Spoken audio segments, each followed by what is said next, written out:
የህይወት ቋንቋ የህይወት ድምጽ ጨው የሌለው ጣዕም ፈጥሮበታል። በፍጥነት ውሰዱት፣ ስልኩን ክፈቱና ለቤተሰቦቹ ደውሉ እያሉ ዙሪያውን የከበቡ ሰዎች ይንጫጫሉ። የህይወት መዝገቡን ገጾች በትዝታ ሊገልጥ ቢሞክርም አድፈውና ቆሽሸው ሲከረፉት ተዋቸው። እናቱን አስታወሰ። ከሞቱ 7 ዓመት አልፏቸዋል። አባቱም የሉም። ሰናይትን ከሁሉ ይልቅ ያስታውሳታል። ከሰናይት ጋር የልጅነት ህይወቱ ትዝታ ተሳስሯል። ሕፃን እያለ ጀምሮ ቤተሰቦቹ በሌሉበት እያቀፈች እየሳመች በኋላም የማይፈቀደውን እያቀመሰች አሳድገዋለች። ሥራ ልትሰራ እንኳ ጉድ ጉድ ስትል እየተከተለ እግርግሯ ስር ይሮጥ ነበር። ብዙ ነገር አስለምደዋለች። ጠረኗ እንዲጣፍጠው ሰውነቷ እንዲናፍቀው አድርጋ አሳድገዋለች። ከናቱ ይልቅ እሷን እንዲወድ አድርጋው ነበር። ከአንድ ሰው ስዕል ለመሸሽ፣ ከአንድ ገመድ ለመላቀቅ፣ ትዝታን ለመሰረዝ ወዲያ ወዲህ ማለት ቀጠለ። በ4 ደቂቃ ውስጥ ጨዋታው ተጠናቀቀ። እመቤቲቱ $800,000 በላች። የወይዘሮዋ መኪና መብራቱን አብርቶ ሲፈተለክ ባንኮኒው ላይ ውስኪ እየጠጣ የሚቆዝመውን ነጭ ሱፍ የለበሰ አዲሱን የተከበረ ደንበኛ የሥራው ጸባይ ነውና ማጽናናት ነበረበት። እስከፈለከው ድረስ መጠጣት ትችላለህ አለው ጀርባውን እየጠበጠበ። መምጣቱ አይቀርም እናገኛታለን ያለው አልቀረም። በነገታው ቅዳሜ መጣች። የተለመደው ጨዋታ ቀጠለ። ዳንኤል በጥንቃቄ በወዘ። በስንት እናርገው? እኔ ችግር የለብኝም። በ4 ለምን አናደርገው? ሐሳብ አቀረበ ዳንኤል። በግድ የለሽነት ትከሻዋን ሰበቀች። ዶላሩ ተመደበ። ጨዋታው ቀጠለ። 6 ደቂቃ አልፈጀም። ጨዋታው በሴትየዋ አሸናፊነት ተጠናቀቀ።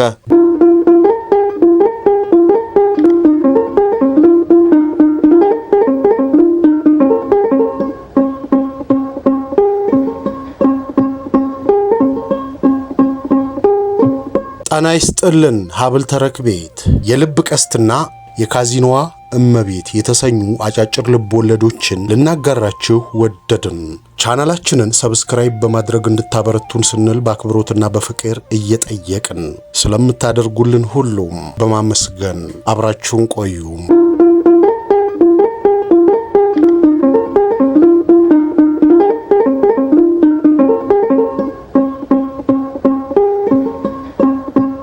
የልብ ቀስት ሰውነቱ ላይ የሚፈሰው ትኩስ ነገር እንደ ህልም ይታየዋል። የሆነ ሰመመን ውስጥ ገብቷል። በፊት የነበረበት የደመና ላይ እስክስታ የሚመስል ደስታ፣ የሚፍለቀለቅ ሳቅ የለም።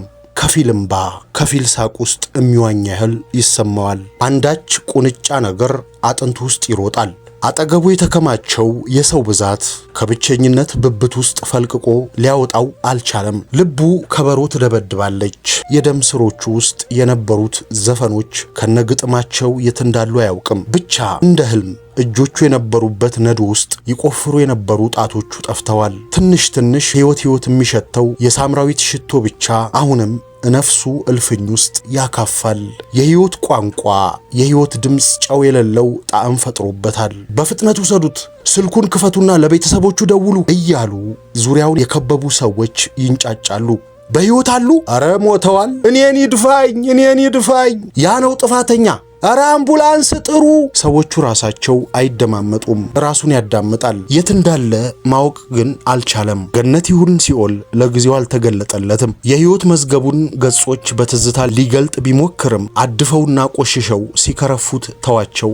እናቱን አስታወሰ። ከሞቱ 7 ዓመት አልፏቸዋል። አባቱም የሉም። ሰናይትን ከሁሉ ይልቅ ያስታውሳታል። ከሰናይት ጋር የልጅነት ህይወቱ ትዝታ ተሳስሯል።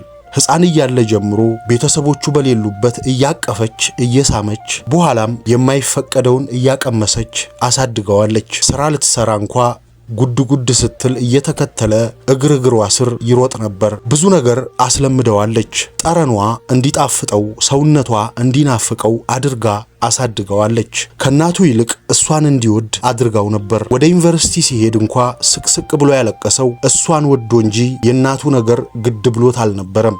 ከፍ ሲል ግን ዩኒቨርሲቲ ውስጥ ትርሲትን ሲያገኝ ሰናይት ቀለለችበት። የትርሲትን ያህል አልጣመችውም። በተለይ የሳይኮሎጂ ትምህርት ሲማር በሕይወቱ ውስጥ ያስቀመጠችው አሻራ ሐዘንን እያጫረበት መጣ።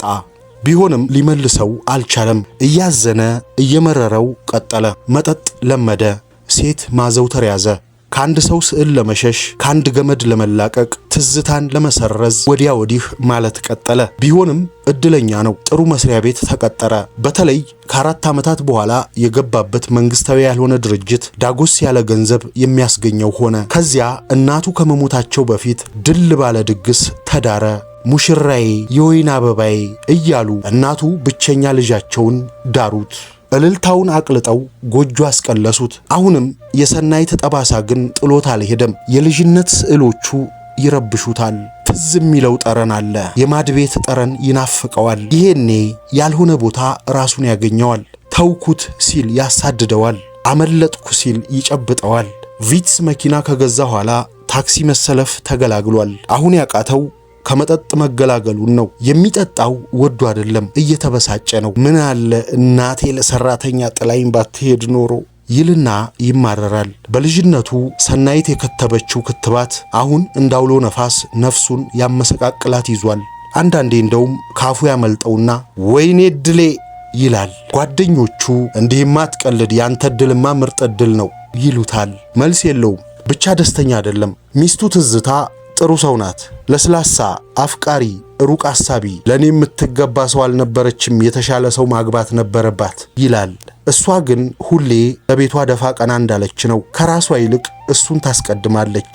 የእሷ ቤተሰቦች የተማሩ ናቸው። በተለይ አባቷ እንደ ጓደኛ ቀርበው በግልጽነት ስላሳደጓት ሕይወትን በቀላሉ መኖር የምትችል አይነት ናት። እንደ ህልም፣ እንደ ሰመመን፣ እንደ ሳቅ፣ እንደ ለቅሶ እያደረገው ሳለ የመኪናውን መስታወት ሰብረው ሲያወጡት አይኑን ሊገልጥ ሞከረ። አሁንም ጫጫታ አለ።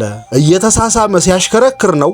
ኧረ አይመስለኝም። መኪናው ፊት ለፊት መጥቶ ነው የወጣበት። ከሴትየዋ ጋር ሙድ ይዞ ይሆናል። ትራፊኩ እባካችሁ አትለፍልፉ፣ መጀመሪያ ህይወቱ መዳን አለበት። ደግሞስ ሴት የማይስም አለ እንዴ? ድንገት አንድ ድምፅ አካባቢውን ቀወጠው። ሰው ሁሉ ገለል አለ። ሁሉም ሰው ፊቷን አየ። አሳልፉኝ አሳልፉኝ! ተወሩራ ስትሄድ ኤፍሬምና የመስሪያ ቤቱ ባልደረባ ሳምራዊት ተዘርረዋል። አምቡላንስ አስጠሩ! በመኪና ሊወስደው ነው፣ ተረጋጊ! ወደ መኪና ሊጭኗቸው ሲሉ አይኑን በቀስታ ከፈተው። ትዝታን አያት። ትዙ ደህና ነው አለ ትራፊኩ። ሳምራዊትም አይኗን ቀስ ብላ ገለጠች። ከትዝታ ጋር ይተዋወቃሉ።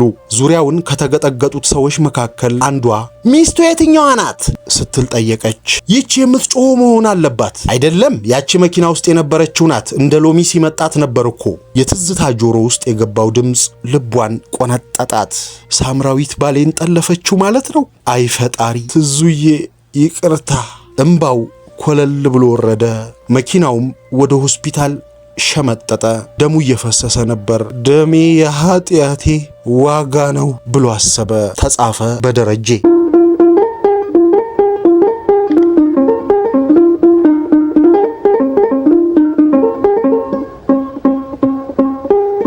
የካዚኖዋ እመቤት ዳንኤል ግራንት ላስ ቬጋስ ውስጥ በግራንት ካዚኖ የቁማር አጫዋች ነው። ለረጅም ጊዜ ምናልባት በጣም ካልተጋነነ የ20 ዓመት ቁማር የማጫወት ልምድ ያለው ሲሆን ይህ ልምዱም በጣም ተከማችቶ የራሱን የቁማር ማጫወቻ ቤት ለመክፈት አድርሶታል። ለረጅም ጊዜ ባጠራቀመው ገንዘብ አንድ አፓርታማ ከገዛ በኋላ የድሮ ተጫዋች ጓደኞቹን አሰባስቦ አንዳንዴም በብላሽ እየጋበዘ ቤቱን ማለማመድ ጀመረ። ብዙ ጊዜ ቢፈጅበትም በመጨረሻ ተሳክቶለታል። አልፎ አልፎ የሚመጡት አዳዲስ ደንበኞች ሳይቆጠሩ እስከ $100,000 መመደብ የሚችሉ ደርዘን ያህል ሀብታም ተጫዋቾች ግን የግሉ ናቸው። በዚህ ሁኔታም ለአንድ ዓመት ያህል ከቆየ በኋላ በጣም ዝነኛ ያልሆነው ግራንት ካዚኖ ከ$10 ሚሊዮን በላይ ካፒታል ያለው ድርጅት ለመሆን በቃ። ዳንኤል ግራንት ለረጅም ጊዜ ባካበተው የመጫወትና የማጫወት ልምዱ ሁሌ አትራፊ ለመሆን ችሏል። ማንም ውርጋጥ ተጫዋች የቤቱን ደረጃ ዝቅ እንዳያደርገው የሰለጠኑ አስተማማኝ ታጣቂዎችን ቀጠረ።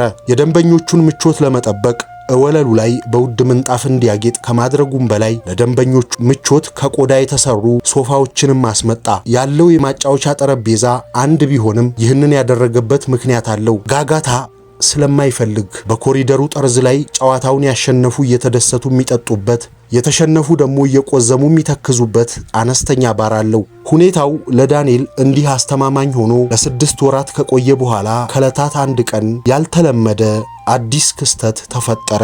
ነገሩ እንዲህ ነው።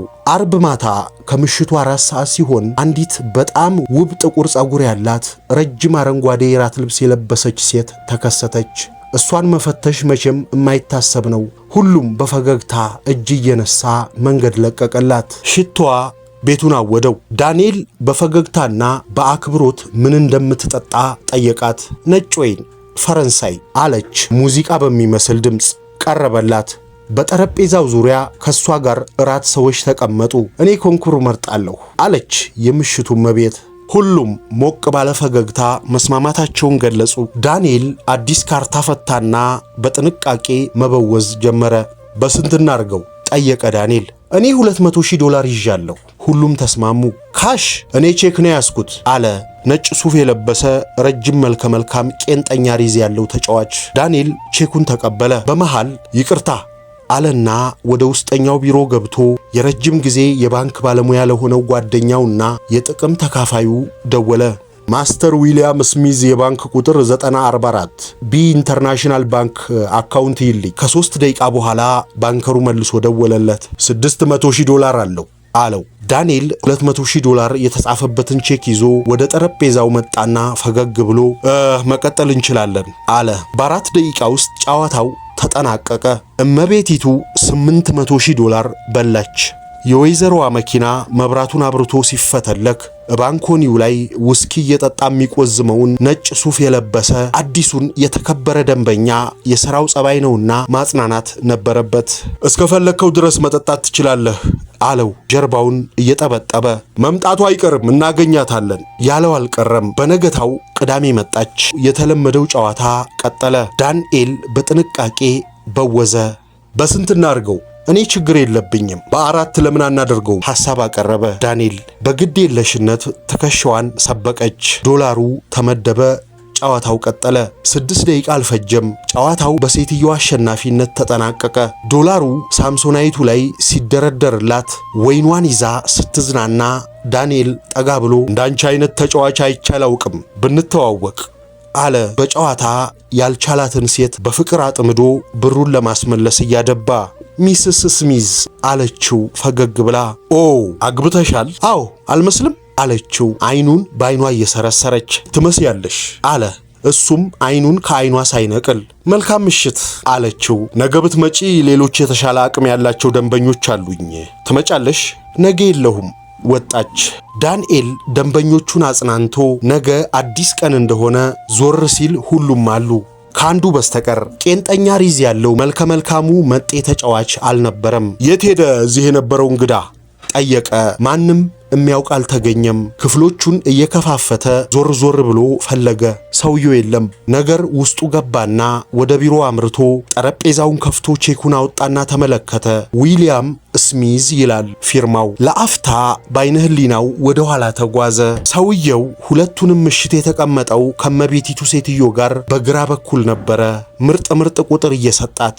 ጨዋታውን ለሁለት የተጫወቱ ባልና ሚስት መሆናቸውን የተረዳው ዘግይቶ ነው። ነግረዋለች። ነገ የለችም በመሐመድ ኢድሪስ።